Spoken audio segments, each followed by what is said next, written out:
What's up, everybody? Welcome back to the channel. This is Nick with Idle Up, and as you can tell, the Street Bob is no longer sitting behind me, and that's because I finally upgraded to a bagger, a 2024 Road Glide, and one of the only things that is repeatedly going through my mind is, why didn't any of you tell me that I should have done this sooner?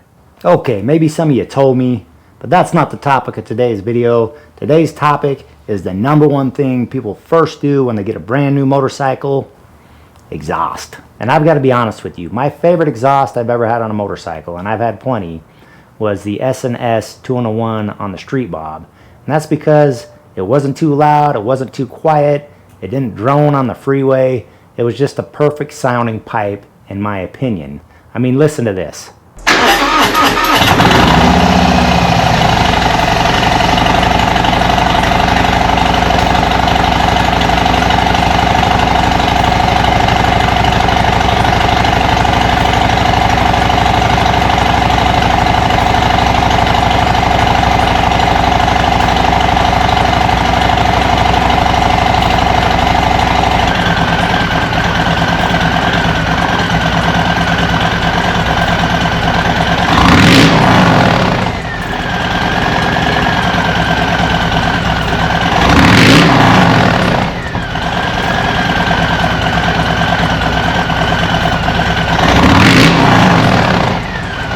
So when I picked up the new Road Glide, there was no doubt in my mind that it was getting a set of S&S pipes.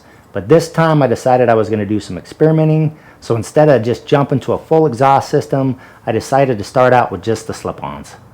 So in today's video, I'm going to give you a comparison of the stock pipes versus the S&S slip-ons, with both the dB reducer inside of them and the dB reducer removed. And you can make up your own opinion from there. I'll give you my final thoughts towards the end of the video, and I think you're going to find them pretty interesting. But I also want to hear from you, so hit me up in the comments and let me know if you like the slip-ons with the dB reducer inside the pipe, or if you like them removed. I also want to know where you think I should go from here. Do you think the slip-ons are good enough, or do you think I should do the full exhaust and include the headers from S&S? So with that said, let's get into this video. Make sure you like and subscribe, and let me know what you think.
So before I go, and as promised, I'm going to leave you with my final thoughts. First off, when the reducers are left in the S&S pipes, the change isn't enough at idle to make me happy, and I can honestly tell you that my first thought after starting the bike was this wasn't worth the money.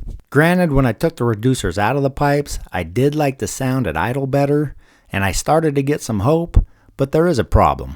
You see, when I'm on the bike and on throttle, I can definitely hear some droning, and this is coming from a guy that's wearing a Schubert C5 helmet, which is supposed to be one of the quietest helmets on the market at this point in time. But I still think there's hope for these slip-ons, and let me tell you why. So when I put the full S&S exhaust on the Street Bob, you can tell even in my thumbnail that I left the reducers in that pipe. And I've got a feeling that if I pair these slip-ons with some S&S headers and put the reducers back in the pipe, that I'm going to accomplish the sound I'm after. I also have a feeling that because I know for a fact the drone goes away with the reducers in, that I won't have any drone with the headers as well.